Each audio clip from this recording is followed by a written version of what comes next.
ونسأل الله سبحانه وتعالى القبول والتوفيق، ونسأله العمل بما نقول وما نفعل، وأن يرزقنا حسن النيات والمقاصد وسقيا البواطن والسرائر بمجالس أهل العلم والنور، فإن القلوب تعطش والقلوب تحتاج إلى سقيا وتحتاج إلى تغذية، ومنها الباطن والسر. ولأجل هذا نجد في كتب العلم وأهل التحقيق، ومنها ما يقرر لكم في كل أسبوع من درس في كتاب رياض الصالحين للإمام النووي، وما يفيضه عليكم الحبيب توفيق، والذي نسأل الله به أن يرزقنا كمال التوفيق حتى نفيق. باب المراقبة. المراقبة من المقامات العالية التي ينبغي لكل مسلم ومؤمن أن يجعل له درسا تجريبيا يتحقق به في حياته الدنيوية، لأن ثمرة الحياة الدنيوية من مقاصد الشريعة في أركانها الثلاثة: الإسلام بأعماله من اعتقاد وإقرار في الشهادتين، ومن امتثال أمر في أحكام كالصلاة والزكاة والصوم والحج. في بقية مترجم في حضرموت ما شاء الله. Alhamdulillah, atas nikmat Allah diberikan ilmu, diberikan taufik. Mudah-mudahan insyaallah Allah subhanahu wa ta'ala membimbing kita ke jalan yang Allah ridhoi dalam segala ucapan kita dan perbuatan kita. Dan sesungguhnya hati manusia itu adalah juga membutuhkan siraman sebagaimana makhluk hidup membutuhkan air. Siraman hati untuk kehidupan hati yaitu ilmu-ilmu yang diajarkan oleh para ulama, dan tidak terkecuali majlis seperti ini yang dibacakan kitab Riyadhus Shalihin yang dikarang oleh Imam Nawawi radhiyallahu an. Al-Imam Nawawi Al-Imam Nawawi radhiyallahu an adalah seorang pakar, seorang imam yang luar biasa. Karena itu kita akan baca terus kitab Riyadhus Shalihin ini yang menerangkan tentang muraqabah. Muraqabah ini adalah salah satu daripada tingkatan orang dalam beragama. Pertama Islam, kemudian iman, yang berikutnya adalah al-ihsan. Al-ihsan itulah yang akhirnya membuahkan muraqabah. Nah, qauluhu sallallahu alaihi wa ala alihi wa sahbihi wa sallam an Anas في الحديث الرابع عن سيدنا أنس رضي الله عنه قال: إنكم لتعملون أعمالا هي أدق في أعينكم من الشعر كنا نعدها على عهد رسول الله صلى الله عليه وآله وصحبه وسلم من الموبقات. الحديث عظيم في بابه، جليل في دلالاته، وإن معظم النار من مستصغر الشرر.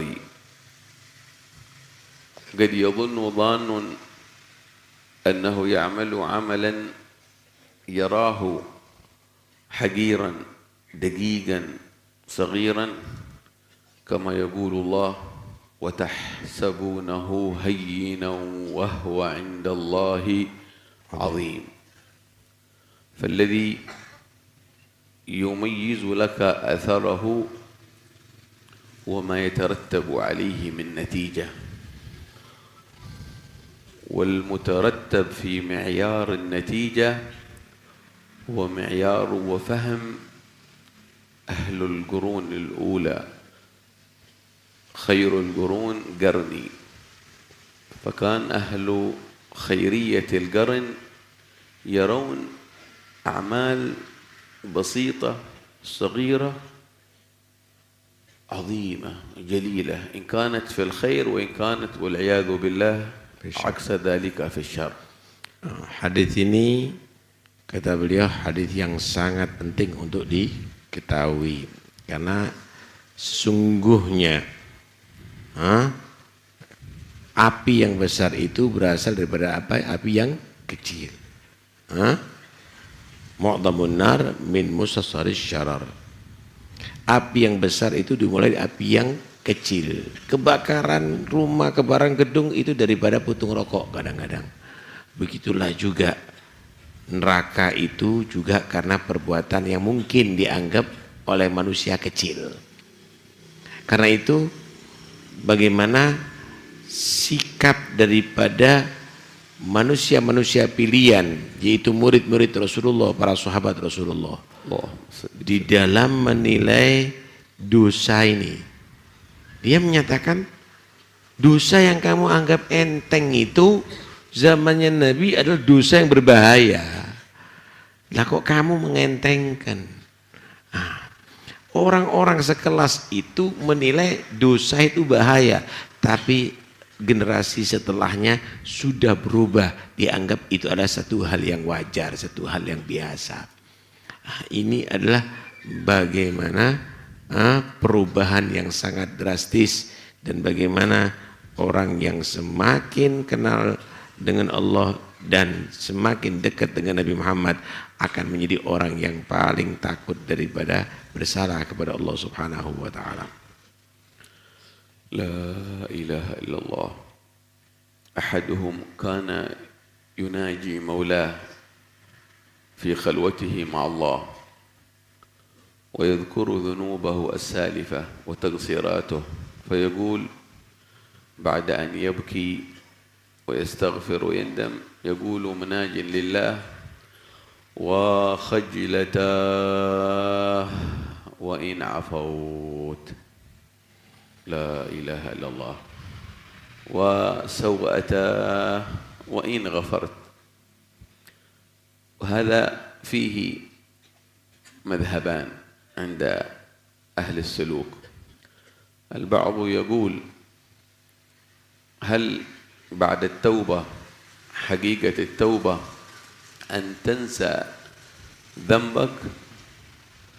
والآخرون قالوا حقيقة كمال التوبة أن لا تنسى ذنبك، يبقى الحياء والاستحياء من الله. كلما ذكرت هذا الذنب وإن صغر ودق يبقى في نظرك وفكرك كبير، تستحي كيف ستواجه من عصيت. فالسلف عندنا منهم من ذهب إلى القول الأول، وهو كما يقول الإمام الحبشي في أبيات له من مطلعي قصيدة: أحيا ولكن حياتي عند ذكر الوصال. يقول فيها بيتا عند ذكر الوصال، الوصل، القرب، عند ذكر الوصال. يقول في بيت منها: لا تذكرون القطيعة لي وقع الاتصال. فالمعنى المتبادر أن مذهب أهل الجمال إذا تاب التائب منهم إلى الله من ذنوبه بشروطها المعتبرة الأربعة: الندم والعزم على أن لا يعود والإقلاع. هذه ثلاثة بينك وبين الله. والرابع بينك وبين خلقه رد المظالم. إذا تحققت بها وشعرت بعد ذلك بسريان وخلعة أنس بينك وبين الله، بس اثبت على الطاعة وانسى الذي عملته. Sesungguhnya hal yang kecil itu adalah besar di sisi Allah. Allah berfirman, la wa tahsabu hayyinan wa huwa 'indallahi 'azim. Kamu anggap remeh, tapi di sisi Allah itu besar dan itu berbahaya. Karena itu ada di antara mereka ketika dia berbuat dosa, Mas, dan dia bertobat sambil menyatakan wa khajlata wa in afaut. Betapa memalukan sekalipun engkau maafkan ya Allah. Wa sau'ata wa in ghafart. Betapa jeleknya hamba ini sekalipun engkau ampuni dosanya ya Allah. Saudara, ada dua hal derajat di sisi Allah itu. Ada orang berbuat dosa kemudian dia minta maaf, minta ampunan. Pertama, lupakan dosa kamu. Yang penting masa depan kamu. Lupakan dosa kamu. Udah, itu dulu kamu lakukan. Gak usah inget-inget supaya kamu gak putus asa. Jadi orang percaya masa depan isi dengan perbuatan baik-baik sehingga kamu tidak mengingat masa lalu dan kamu fokus kepada masa depan. Ada yang begitu. Nah, ada lagi menyatakan jangan sampai dilupakan dosa-dosa kamu. Kenapa? Karena untuk menjadikan kamu orang semakin malu kepada Tuhan kamu. Kesalahan kamu itu kalau menjadi malu, haya, itu akan merupakan tambahan kekuatan iman pada diri kamu. Hah? Yang pertama, jangan kamu ingat-ingat dosa kamu. Allah Maha mengampuni dosa. Tinggal sekarang isi dengan perbuatan baik kamu. Ini syuhudul jamal. Melihat bagaimana Allah Maha Rahmat, bagaimana Allah itu adalah Maha mengampuni dosa, Allah itu cinta kepada orang bertobat dan seterusnya. Yang kedua adalah syuhudul jalal. Bagaimana Allah subhanahu, dia menyaksikan Allah subhanahu wa ta'ala, kamu melakukan perbuatan dosa itu berbahaya. Allah Maha juga menyiksa hambanya. Allah itu juga akan menghisab kamu dan seterusnya dan seterusnya. Dua hal ini adalah semuanya benar. Tapi yang jelas dosa adalah urusan yang sangat berbahaya. Fa ahlul jamal hum ahlu at-tamkin wal-rusukh. والطائفة التي تقول أن لا تنسى ذنبك وإن صغر وإن دق هم أهل الجلال، يخافون دائما يتذكر الذنب وإن دق وإن صغر، لأن مقام مراقبة الله والخشية في فكره وسره وباطنه عظيم. يذكرون في النيات التي تخرج بها الآن من بيتك إلى الدرس.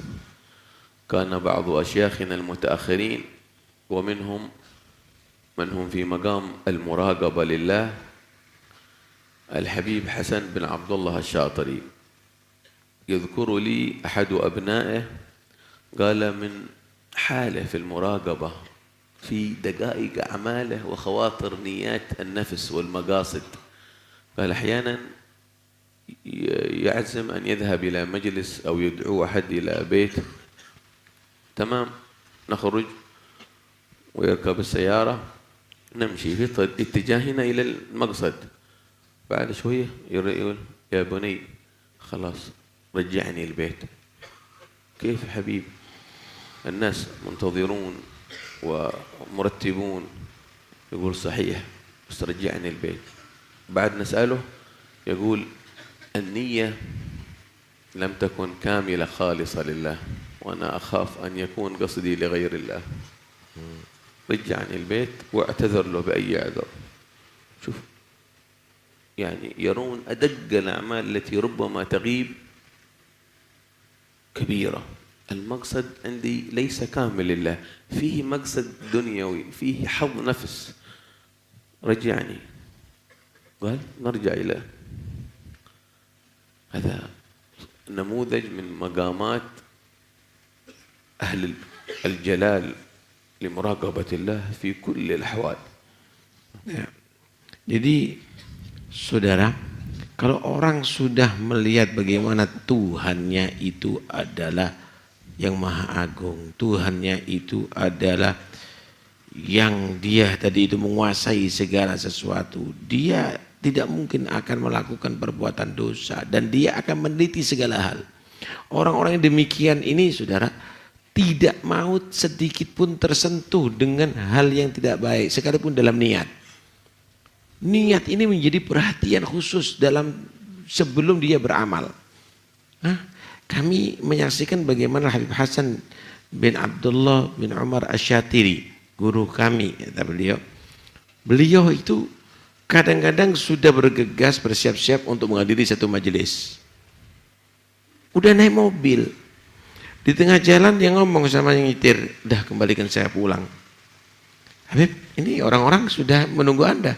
Kembalikan aku pulang dulu.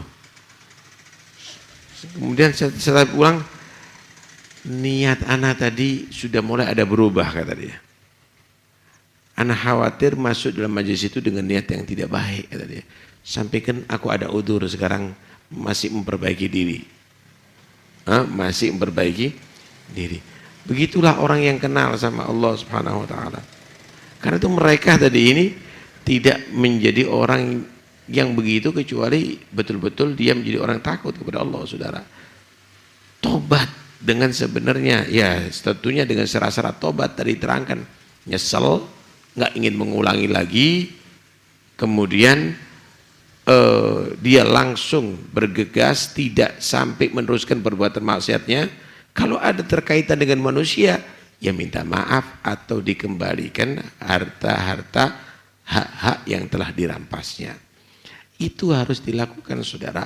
Karena itu dalam segala hal dahului dengan penelitian dulu dan mempersiapkan dengan niat yang baik.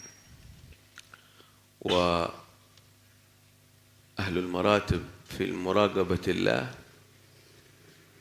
min ahli al-jamal wa ahli al-kamal wa ahli al-jalal تجد لهم حال غير عامة الناس. مثلا كذلك من قصص وأحوال المعاصرين في زماننا، أحدهم كان له حال في المراقبة والحب والمحبة لله ولرسوله، أنه دائما مراقب لله في كل أحواله ومصليا على رسوله صلى الله عليه وسلم، حتى بلغ إلى مقام أنه يجتمع ويرى رسول الله صلى الله عليه وسلم في كل يوم. نما عنده باب المراقبة لله في خواطره فضلا عن جوارحه. النظر لا يصرفه قط إلى مباح فضلا عن مكروه، كراهة تنزيه، فضلا عن محرم.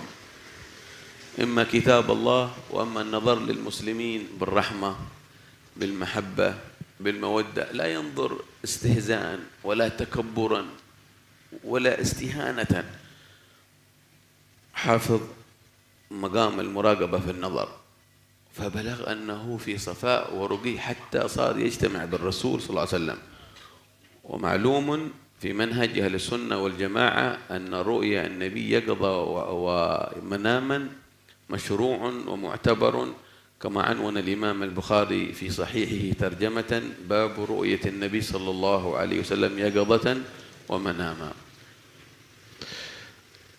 Saudara, ketika manusia itu betul-betul bisa menjaga anggota badannya, dan itu terjadi pada siapapun dan setiap zaman, maka Allah akan memberikan satu derajat, satu hal yang sekiranya manusia itu bisa menikmati yang tidak dinikmati oleh yang lainnya, bisa mengetahui yang tidak diketahui oleh yang lainnya. Contoh nih, ketika kamu menjaga pandangan kamu tidak memandang yang haram,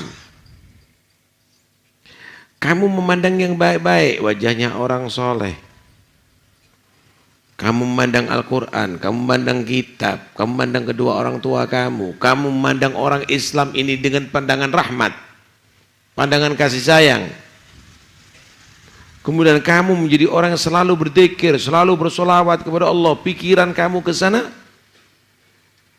Jangan-jangan kamu termasuk diberi keistimewaan oleh Allah bisa memandang Rasulullah SAW. Dan itu bukan hal yang mustahil. Di Bukhari sendiri ada satu bab ru'yatun Nabi, babu ru'yatin Nabi sallallahu alaihi wasallam yaqadatan wa manama. Ada satu bab tentang melihat Nabi dalam keadaan mimpi maupun dalam keadaan terjaga. Ini semua karena apa? Muraqabah, karena kamu betul-betul menjaga badan kamu daripada hal yang tidak penting, tapi kamu gunakan untuk hal-hal yang bernilaikan pahala taat kepada Allah Subhanahu wa taala. Ini pandangan nih. Belum pendengaran, belum yang lainnya. Nah, karena itu jaga ini semuanya. Maka kamu akan menjadi orang-orang yang mendapatkan keistimewaan dari Allah Subhanahu wa taala. فمر حاله وهو في مقام المراقبة لحفظ البصر. بعد مدة احتجب عنه رؤية رسول الله صلى الله عليه وسلم، انقطعت. هو يتعجب، يتألم، يكثر من الصلاة، يقرأ القرآن، يصلي، يتعهد بقية جوارحه وقلبه وخواطره في المراقبة. أراد يعالج الأمر مع نفسه، ما وصل. مر عليه أيام، أسبوع، يشتد به الألم أسبوعين، ما يرى رسول الله كعادته. ثم لقي أحد الأشياخ، وهذا الرأي هو يحكيها عن نفسه وأوصى بذكرها كي تتعلق القلوب بهذا المقام، مقام المراقبة لحفظ العين. ولم يتحرج، وهو الشيخ حسن بن شداد باعمر المعروف بكثرة رؤية النبي صلى الله عليه وسلم. فمرة جاء والتقى بأحد أشياخنا وهو الحبيب زين بن صميت، وجاء قال: يا حبيب، الأمر عندي كذا وكذا، وأنا الآن في كرب وفي حال لا يحتمل، أطلب الموت، أني محافظ على بصري وعلى سمعي وخواطري وأكثر من الصلاة على حبيبي محمد، وبحمد الله فجأة انقطع يبكي: دلني على أمر، أوصلني. فالحبيب كعادته وعادة أشياخنا وعلمائنا وكياهاتنا وأهل السر، ما عندي أنا ماذا أقول. قال: لابد. مرحبا، بعد ما أرى إلحاحه وصدقه توجه إلى الله وقال له: خذ هذه صيغ الصلوات، كررها، إن شاء الله يعود لك ما كنت فيه من أنس من ثمرة المراقبة. فاغتسل وصلى ركعتين توبة، ومكث يصلي على النبي صلى الله عليه وسلم. فبعدها ما شاء الله أخذته السنة، نام فرأى رسول الله، ولكن رأى النبي معرضا عنه، يريد أن يرى وجه النبي. فاستيقظ: ما الخبر؟ كنت أنظر إلى محياه والآن النبي. يا رسول الله، يا رسول الله. قال، فيشير إلي إلى منظر في شاشة تلفاز في صورة امرأة، يقول له: هذا الذي حجبني عنك. استيقظ، فبعد يحاسب نفسه ويبكي. تذكر أنه في يوم من الأيام دخل بيت بنته ليزورها، فكانت الشاشة مفتوحة وفيها شيء من الأخبار تقرأها امرأة، فوقعت عين هذا الشيخ من غير قصد على المرأة، ولم يلقي لها اعتبار. كنا إنكم لتعملون أعمالا هي في أعينكم أدق من الشعر، كنا نعدها على عهد رسول الله من هو لم يلقي اعتبار لهذه النظرة، كان ثمرتها أن حجبت عنه رسول الله صلى الله عليه وسلم. Diceritakan ada seorang Syekh Hasan bin Umar Ba'mar. Ini orang, Masya Allah, setiap tidur mimpi Rasulullah ini.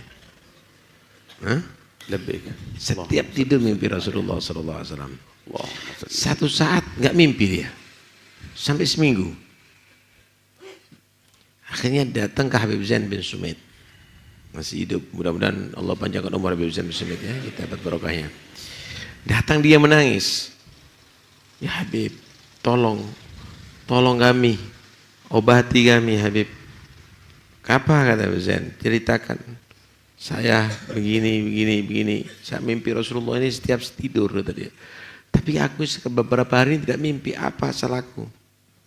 Habib Zain apa ya? Memang orang-orang soleh tidak pernah melihat dirinya orang yang ya anak nggak tahu kata Habib Zain. Enggak, anak yakin inti bisa menyambungkan kami. Ya didoakan sama Habib Zain, kasih ada syirat sholawat sama wirid itu.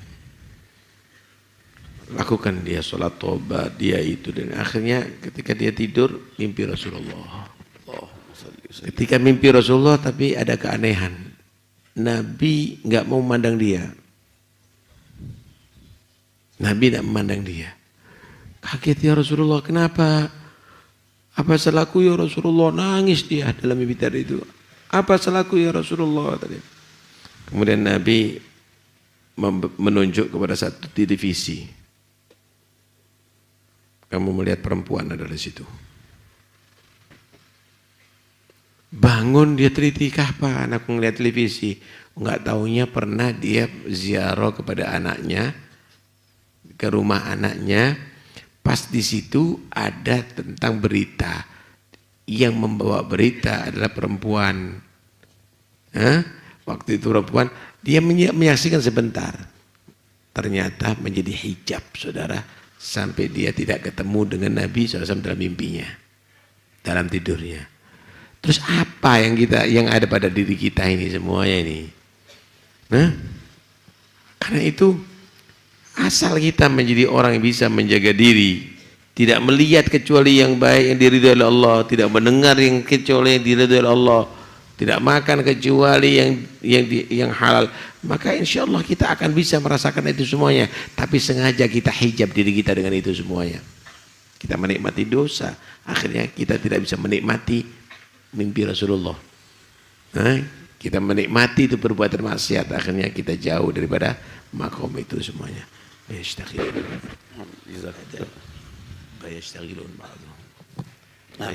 جزاكم الله خير. أسأل الله سبحانه وتعالى أن يرقينا وإياكم. اللهم إنا في قبضتك حيثما كنا فلاحظنا بعين عنايتك حيثما كنا. اللهم إنا في قبضتك أينما كنا فلاحظنا بعين عنايتك أينما كنا. اللهم إنا في قبضتك حيثما كنا وأينما كنا فاجعلنا في رحمتك حيثما كنا وأينما كنا. زكي نفوسنا أنت خير من زكاها أنت وليها ومولاها. اقبلنا واحفظنا وعصمنا من الذنوب صغارها وكبارها دقها وجليلها واجعلنا من أهل الثبات والرسوخ وأهل المقام المراقبة والفتوح والمنوح. وسع لنا الأخلاق والأذواق والأرزاق. وفق العاملين والموظفين والحاضرين من المسلمين والمسلمات. وبلغ الحبيب توفيق آمال وانفع به البلاد والعباد. وبارك في هذا المسجد وهذا الدرس وهذا المجلس. وأدم لأندونيسيا أمنها وأمانها وخيرها وطمانينتها في حكامها وراعيها ورعيتها وشعبها. واجمعنا وإياكم إن شاء الله على حبيبه محمد صلى الله عليه وسلم في الدنيا والآخرة وهو راض عنا. عرفنا حقك وأعنا على أداء الحقوق على الوجه الذي تحبه وترضاه. وعرفنا حق نبيك محمد صلى الله عليه وسلم وأعنا على أداء حق على الوجه الذي تحبه وترضاه. وعرفنا حق كل من له حق علينا وأعنا على أداء الحقوق على الوجه الذي تحبه وترضاه. واختم لنا بالخاتمة الحسنة والموت على لا إله إلا الله محمد رسول الله صلى الله عليه وسلم بحقائقها متحققين حسا ومعنى ظاهرا وباطنا. وصلى الله على سيدنا محمد والحمد لله رب العالمين. Jazakallah khair, alhamdulillah ya. Ini Habib Muhammad bin Ali bin Abdul Qadir bin Muhammad bin Ali Al-Habsyi dari Siwun, cucu Habib Ali Al-Habsyi. Ya, abahnya sekarang menjadi tokoh yang dalam makomnya Habib Ali Al-Habsyi. Ya. Alhamdulillah, mudah-mudahan insyaallah kita dapat barokah Habib Ali Habsyi insyaallah. Fatihah lil bid'ah mubarakah Basmah Khadijah binti Husain fad'ak an Allah yaj'alha min banati salamah wa ahfadha min kulli syaitan wa hammi kulli alama وارزق لها طول العمر مع كامل الصحة العافية التامة الظاهرة الباطنة العصبانية واجعلنا صالحات القانتات قرة عين والديها ولسيد السادات وعلى هديني أقول صلي على الفاتحة بسم الله الرحمن الرحيم يا كريم ونسيكم صلى الضالين آمين بجيب شعر صالح الحامد